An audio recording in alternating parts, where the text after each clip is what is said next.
사탄의 권세 아래 무너진 영혼들, 고질병과 불치병에 갇혀버린 우리, 이 어둠을 깨기 위해 내 삶에 찾아오신 예수님.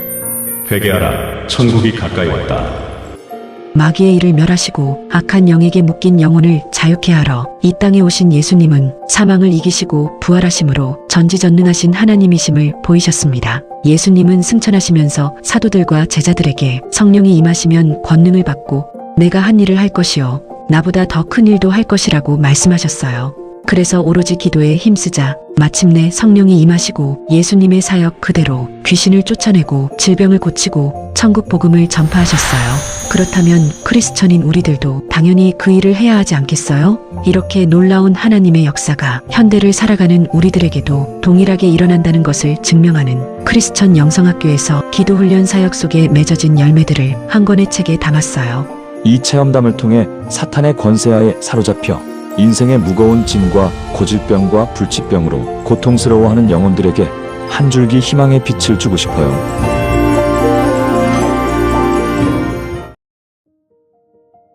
모든 사람은 죽습니다. 그러나 그냥 죽는 게 아니에요. 대부분 늙고 병들어 죽음에 이릅니다. 젊은 나이에 몹쓸 질병으로 사랑하는 가족의 품을 떠나는 이들도 적지 않죠. 그래서 수많은 크리스천들이 고질병을 해결하고 싶어서 간절한 기도를 하는 이유예요.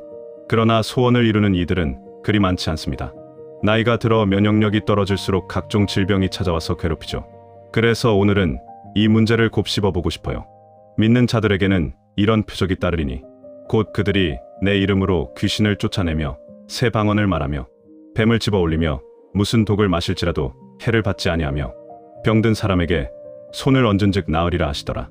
사랑하는 자여, 내 영혼이 잘됨 같이 내가 범사에 잘되고 강건하기를 내가 간구하노라. 성경에는 믿는 자에게 주어지는 기도의 응답으로 질병을 회복시키는 능력을 말하고 있습니다. 그래서 수많은 크리스천들이 고질병의 치유를 위해 기도를 하고 있죠. 물론 예수님은 믿고 구하는 자에게 응답이 주어질 것이며 믿는 자에게는 능치 못할 일이 없다고 말씀하셨으니까 그깟 질병쯤이야 가볍게 낫게 될 것입니다. 그러나 이 같은 능력은 예수님이나 사도에게나 해당되는 것이지 우리 같은 보통 사람에게는 그림의 떡 같은 이야기죠.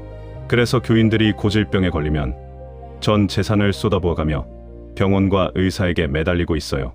물론 기도도 하고는 있지만 그리 큰 기대를 걸지 않는 눈치죠. 그동안의 기도에서 별다른 효과를 보지 못했기 때문이에요. 왜 이런 일이 일어날까요? 예수님은 믿는 자는 안진뱅이를 일으키며 눈먼 자의 눈을 뜨게 해주신다고 약속하셨는데 우리에게 이런 일이 일어나지 않는 이유가 무엇일까요? 침상에 누운 중풍병자를 사람들이 데리고 오거늘 예수께서 그들의 믿음을 보시고 중풍병자에게 이르시되 작은 자야 안심하라 내 죄 사함을 받았느니라. 성경을 읽다 보면 지붕을 뚫고 내려온 중풍병자의 일화를 아실 것입니다. 그런데 다른 병자와는 달리 예수님은 이 중풍병자에게 죄가 용서함을 받았다고 말씀하시죠. 그러자 그 자리에 있던 서기관들이 신성모독죄를 지었다고 수근거리자 예수님은 죄가 용서함을 받았다는 말과 일어나 걸어가라는 말 중에 어느 것이 쉽겠느냐며 수근거림에 찬물을 끼얹습니다. 예수님의 말씀은 중풍의 원인이 죄에 있다고 하시면서 죄가 용서함을 받았으니 중풍병이 나았다고 선언하신 것이죠. 그렇다면 중풍병만 죄 때문에 온 것인가요? 아니면 모든 병이 죄다 죄 때문인가요? 선악을 알게 하는 나무의 열매는 먹지 말라. 내가 먹는 날에는 반드시 죽으리라 하시냐. 알다시피 인류에게 죽음이 숙명적인 사건이 된 것은 아담이 하나님의 명령을 배반한 죄의 대가입니다. 그 이후로 사람들에게 죽음은 필수적인 사건이 되었죠. 즉 죽음의 원인은 죄 때문이라고 말하고 있어요. 그렇다면 죽음은 어떻게 오나요?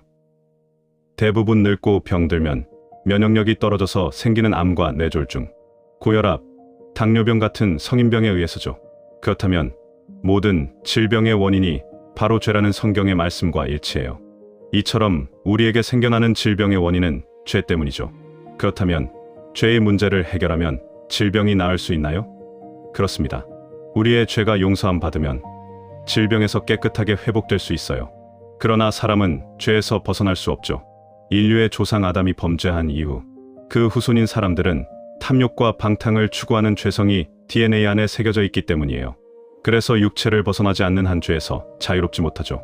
게다가 죄를 부추기는 악한 영들이 쳐놓은 죄의 덫에 걸려 넘어지는 일이 부지기수입니다. 악한 영들은 사람과 비교할 수 없는 탁월한 영적 능력을 가지고 사람의 머리를 타고 앉아 죄악된 생각을 넣어주고 죄의 덫을 밟게 만들어 불행에 빠뜨려 생명과 영혼을 사냥하고 있기 때문이에요. 그래서 사람들은 죄를 짓고 살 수밖에 없어서 각종 질병에 시달리다가 죽음을 맞이하게 되는 것이죠. 그러나 너무 실망하지 마세요. 우리 주 예수 그리스도께서 우리의 죄를 대신하여 십자가에 보혈을 흘려주심으로 이 문제를 깨끗이 해결해 주셨습니다. 그래서 우리는 예수님의 보혈의 공로에 힘입어 두 번째의 사망을 피하고 영원한 천국에서 살 수 있는 길이 열렸을 뿐 아니라 이 땅에서도 고질병에서 해방되어 건강하게 살 수 있게 되었죠. 그러나 이는 교회에서의 성경 공부 시간에 관념적으로 배우는 지식에 불과해요. 목회자들은 말할 것도 없고 수많은 교인들이 고질병으로 끙끙 앓다가 죽어가는 이들이 부지기수이기 때문입니다. 왜 그들에게는 왜 고질병이 치유되는 일이 일어나지 않나요?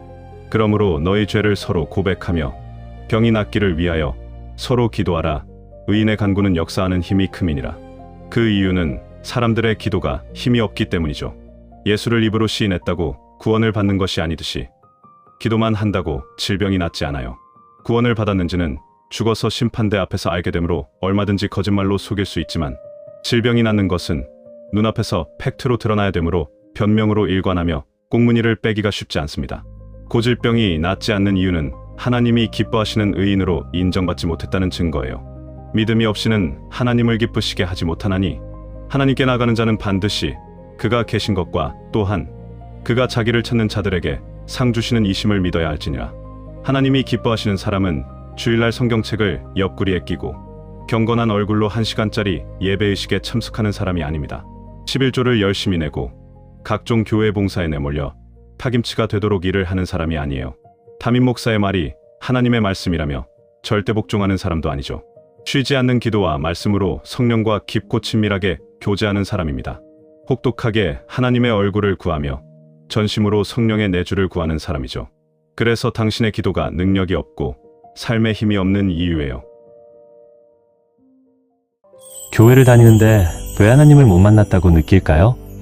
예배도 드리고 헌금도 하고 말씀도 듣지만 하나님은 여전히 멀게 느껴지죠. 혹시 방법을 몰랐던 건 아닐까요? 그 방법은 단순합니다. 나의 주인 예수님, 하나님, 그 이름을 일상에서도 쉬지 않고 부르는 것. 그 크고 놀라운 이름을 높이고 경배하는 것. 하나님을 만나려면 내가 주인된 삶을 회개하고 하나님을 주인으로 모시고 살며 자기를 부인하는 제자의 길을 따라가야 해요. 그러나 방해는 반드시 존재하죠. 보이지 않는 영적 전쟁, 내 안의 욕심과 죄성. 그래서 이 길은 매일 치열하게 걸어가는 좁은 문의 여정입니다. 이 길 끝에 바로 전능하신 하나님이 두 팔 벌려 기다리고 계시며 비로소 참된 평안과 기쁨을 맛보게 됩니다. 진짜 하나님을 만나고 싶다면 하나님을 만나는 법, 전국의 온오프라인 서점에서 만나보실 수 있습니다. 당신에게도 하나님을 만나 동행하는 행복을 나눠드리고 싶어요.